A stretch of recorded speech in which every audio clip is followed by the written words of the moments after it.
Assalamualaikum, Shalom, Namo Buddhaya, Om Swastiastu, Salam Kebajikan. Perkenalkan, nama saya Victoria Valentin Sitorus dari kelas 10-3, nomor absen 42. Pada kesempatan kali ini, saya akan menjelaskan mengenai gejala sosial dan fenomena sosial. Gejala sosial adalah merupakan kejadian yang terjadi akibat dari hubungan sosial yang terjalin. Fenomena sosial merupakan peristiwa yang terjadi di luar dari kebiasaan masyarakat. Contoh yang saya ambil adalah mengenai peristiwa banjir.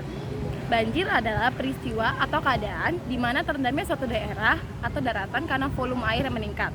Banjir bandang adalah banjir yang datang secara tiba-tiba dengan debit air yang besar yang disebabkan terbendungnya aliran sungai pada alur sungai.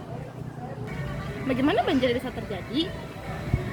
Penyebab banjir mencakup curah hujan yang tinggi, permukaan tanah lebih rendah dibanding muka air laut.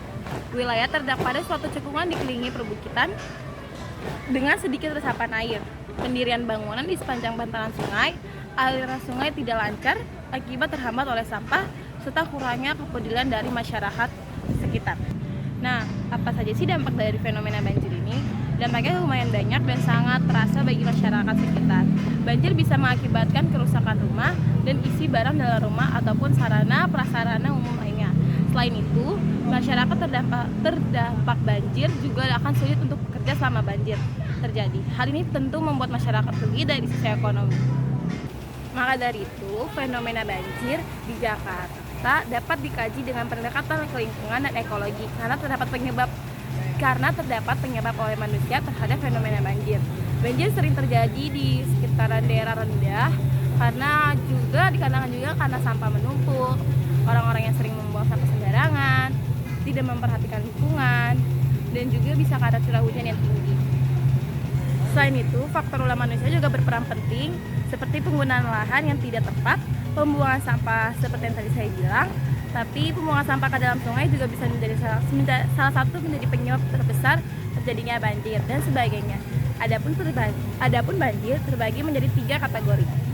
Yang pertama ada banjir genangan, yang kedua ada banjir bandang, lalu ada banjir rob. Akibatnya naiknya air dari permukaan air laut. Saya akan menjelaskan salah satunya, yaitu penyebab bencana banjir bandang. Yaitu bisa terjadi penyebab utamanya terjadi karena hujan ekstrim. Tipologi daerah aliran sungai atau DAS, serta alur-alur sungai yang rawan banjir bandang. Pembendungan akibat sampah vegetatif atau longsoran yang menutup dan membentuk aliran sungai, jebolnya bendungan atau tanggul. Maka dari itu, banyak disarankan di tempat-tempat yang rawan banjir untuk dipasangnya bendungan atau tanggul. Lalu, kenapa sih bisa terjadi banjir ketika musim hujan?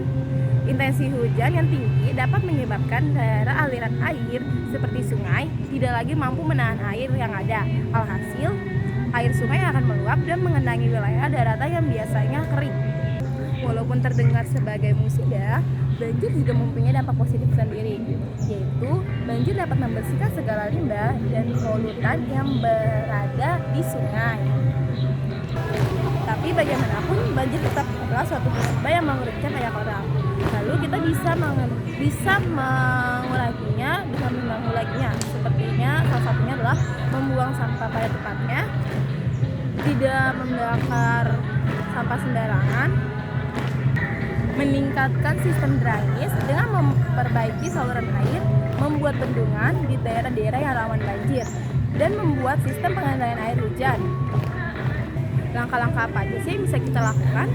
Pertama, punya taman di rumah. Karena dengan begitu, saat hujan, tanah akan bisa meresap air dan meminimalisirkan terjadinya banjir. Kedua, aplikasikan paving block. Ketiga, sediakan biopori di lingkungan rumah. Keempat, buanglah sampah pada tempatnya seperti yang tadi sudah saya bilang. Kelima, rajin membersihkan saluran air. Dan keenam, menjaga lingkungan sekitar kita. Ketujuh, hindari membangun rumah di tepi sungai. Kedelapan, reboisasi dan penebangan selektif, di mana saat kita menebang pohon, maka dari itu kita bisa menanamnya lagi menggunakan bibit baru. Kemudian, laporkan masalah banjir melalui itu saja yang bisa saya sampaikan, kurang lebihnya Saya kurang lebihnya maaf. Sekian, terima kasih. Wassalamualaikum warahmatullahi wabarakatuh.